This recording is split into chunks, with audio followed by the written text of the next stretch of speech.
Welcome to the State of the Union from Brussels. Russia has been accused of financing part of its war against Ukraine through the lucrative diamond trade, worth around 4 to 5 billion euros per year. But this week, the European Union included a ban on imports of Russian diamonds in its 12th package of sanctions against the country since the war began in February last year. Ukrainian President Volodymyr Zelensky welcomed the measure, saying that Russia must feel that the pressure from the free world is increasing, as it is the cost of its aggression. But how effective are these sanctions? Euronews spoke to the United States Deputy Secretary of the Treasury, who is confident about the economic indicators. Russia's economy is smaller. Russia has fewer people today, and their economy is less flexible. What Russia is today is a wartime economy. They're trying to produce as many weapons as possible, but they're no longer producing things that are going to strengthen their economy over time.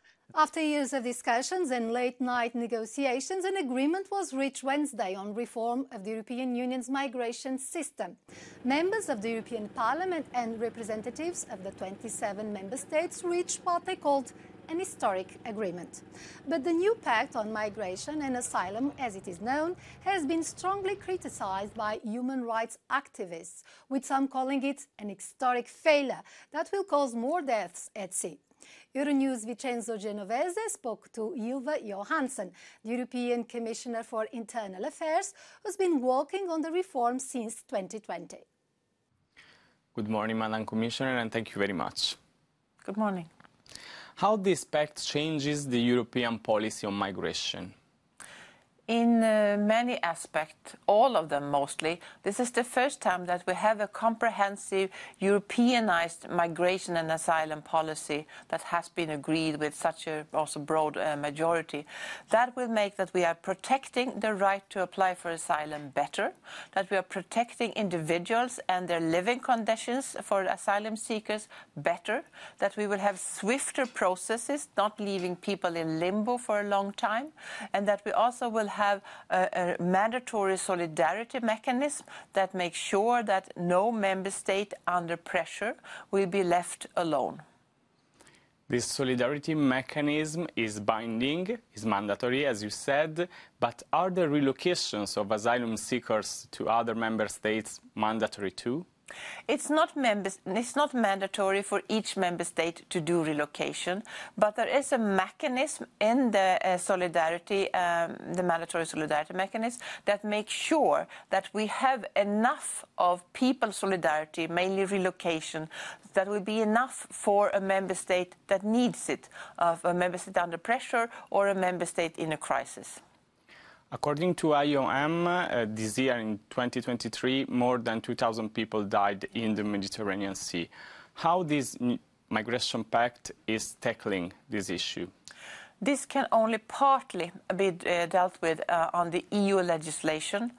So what we are doing is a better protection for those that are being rescued, for search and rescue cases, for the relocation, for example. But to tackle this tragedy, that so many people actually lose their lives.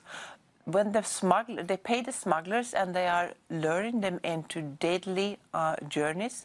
To tackle this, we first need to fight the smugglers. And that's why I proposed 1 month ago 2 new legislation when it comes to fighting the migrant smugglers. And I also hosted a big global conference where we formed or launched a global alliance to counter migrant smuggling. So that is one part we need to do. The second part we need to do is to work with countries of origin and countries of transit along the routes to prevent these dangerous journeys to take part in the first place. And then I would like to add, we need to step up on legal pathways to come to the European Union. We are an aging society. We also need migrants, but they have to come in an orderly and safe way. And do you fear that some EU countries can challenge these rules, can avoid to implement the new pact on migration? No, I'm not afraid of that. But of course, if that happens, we have regulations in place. The Commission is the guardian of the treaty. But when we have rebuilt this trust between member states, we have seen a lot of much more cooperation. Member states realize that working alone, trying to tackle the migration challenge alone, is a lose-lose. situation.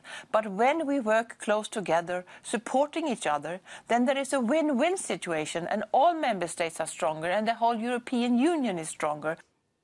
The current Spanish presidency of the EU coordinated another negotiating marathon on another key issue it wanted to close by the end of the year. The bloc's finance ministers sealed a deal to reform the European Union fiscal rules enshrined in the so-called Stability and Growth Pact. Those rules compel all 27 countries to keep their budget deficits under 3% and their public debt levels below 60% of the gross domestic product. The targets remain, but the reform makes considerable alterations to how the two figures have to be met in practice. Las reglas son más creíbles y más realistas porque responden a la realidad del mundo post-pandemia y la realidad de que ha habido un incremento muy significativo de los niveles de déficit y las ratios de deuda de todos los Estados miembros. También la realidad actual en términos de las necesidades de inversión para afrontar la transición verde y digital, garantizar la seguridad y la autonomía estratégica de Europa. The traditional image of Santa Claus driving a sleigh pulled by reindeer through the snow has long been challenged by a wide variety of activities. In the warmest regions of Europe, like Spain, entering the ocean is still an option.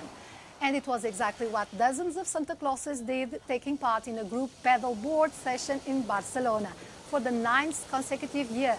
This year they were raising funds for research on ALS, a fatal type of motor neuron disease. Surely this will inspire similar charitable activities to be carried out in Santa's festive attire. That is all from me. Thanks for your attention and have a very Merry Christmas.